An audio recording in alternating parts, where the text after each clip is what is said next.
Meaning of prayer ان اسلام بڑا عظیم ہے. اس نے جو نقشہ کھینچا ہے کہ یہ پریئر کیا ہے. انائے صغیر، یہ ایگو، میری انا، میری خودی، انائے صغیر. انائے کبیر کے روبرو آتی ہے. انائے کبیر اللہ، اننی انا اللہ لا الہ الا انا. یہ انائے کبیر اللہ کی انا، وہ عظیم انا، اور یہ چھوٹی سی محدود سی انا. تو ہے محیط بے کراں، میں ہوں ذرا سی آبجو، یا مجھے ہم کنار کر یا مجھے بے کنار کر. اقبال نے پتہ نہیں کس جگہ کس کیفیت میں ڈوب کر یہ شعر کہا ہے. اے اللہ تو ایک ایسے سمندر کے مانند ہے کہ جس کا کنارہ ہی نہیں ہے، اور میں چھوٹی سی ایک پانی کی ایک چھوٹی سی ندی ہوں، آبجو ہوں چھوٹی سی. اب کیا شکل ہے؟ یا تو مجھے اپنے آپ میں ملا لے تاکہ میں بھی ناپیدا کنار ہو جاؤں. دریائے سندھ کا پانی جب سمندر میں گر جاتا تو سمندر ہی بن جاتا،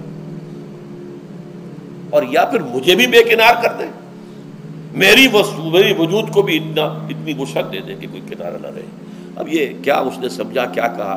لیکن میں نے وہی انائے کبیر انائے صغیر. ایک ہے نماز ہم پڑھ لیتے ہیں، آپ نے سارا پڑھ لیا، سارا تعدیل ارکان بھی کر لی، لیکن اگر آپ کا اللہ کے ساتھ ڈائریکٹ کمیونین اور ڈائریکٹ کمیونیکیشن قائم نہیں ہوا تو نماز، جس کو کہ کہا گیا کہ الصلاۃ معراج المومنین، جو قرب حضور کو حاصل ہوا معراج میں، وہ ایک بندہ مومن دنیا میں رہتے ہوئے حاصل کر سکتا ہے نماز میں، اگر اس کی روح جو ہے واقعتاً ہم کا نام ہو رہی ہو الحمدللہ رب العالمین الرحمن الرحیم مالک یوم الدین اہدنا الصراط المستقیم ایاک نعبد و ایاک. اگر ہم واقعتاً ایسے کہہ رہے ہوں کہ ہمیں احساس ہو کہ ہم اللہ کے حضور میں حاضر ہیں اور عرض کر رہے ہیں، سجدہ کریں تو حدیث میں آتا ہے کہ ایسے محسوس ہو کہ گویا کہ میں نے اپنا سر اللہ کے قدموں میں رکھ دیا ہے.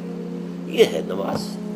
اب جو گفتگو ہو رہی ہے یہ ہم کلامی ہے. الصلاۃ معراج المومنین، اہل ایمان کے حق میں یہ نماز جو ہے یہ معراج کے درجے میں. لیکن یہ نماز کیسے نصیب ہوگی اگر روح سوئی ہوئی ہے، دبی ہوئی ہے، پسی ہوئی ہے، مزمحل ہے یا مردہ ہے؟ یہ نماز کیسے حاصل ہوگی؟ چاہے آپ 5 وقت کی نماز پڑھ رہے ہوں، چاہے آپ نے ہیبٹ بنا لیا ہو نماز کو، چاہے خوش بھی ہو گیا ہو، لیکن یہ کہ جب تک وہ روح بیدار نہ ہو، جب تک ہم کلامی نہ ہو.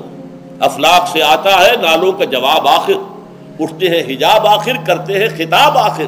جب تک یہ نہ ہو، جیسے کہ میں ایک حدیث قدسی انشاءاللہ آج سناؤں گا سورہ فاتحہ کے ضمن میں، کہ اللہ تعالیٰ کے سامنے جب کھڑا ہو کر انسان جب کہتا ہے انی وجہت وجہی للذی فطر السماوات والارض حنیفا، دائیں بائیں سے بالکل اپنا تعلق کاٹ کر میں نے اپنا رخ کر لیا ہے اس اللہ کی طرف جس نے آسمانوں اور زمین کو پیدا کیا. اب یہ توجہ وجہ تو اگر یہ تو ہے چہرہ تو ہم نے کر دیا خانہ کعبہ کی طرف، اندر سے ہماری روح متوجہ نہیں ہوئی، وہ سوئی پڑی، اسے پتہ ہی کچھ نہیں کہ کیا ہو رہا ہے.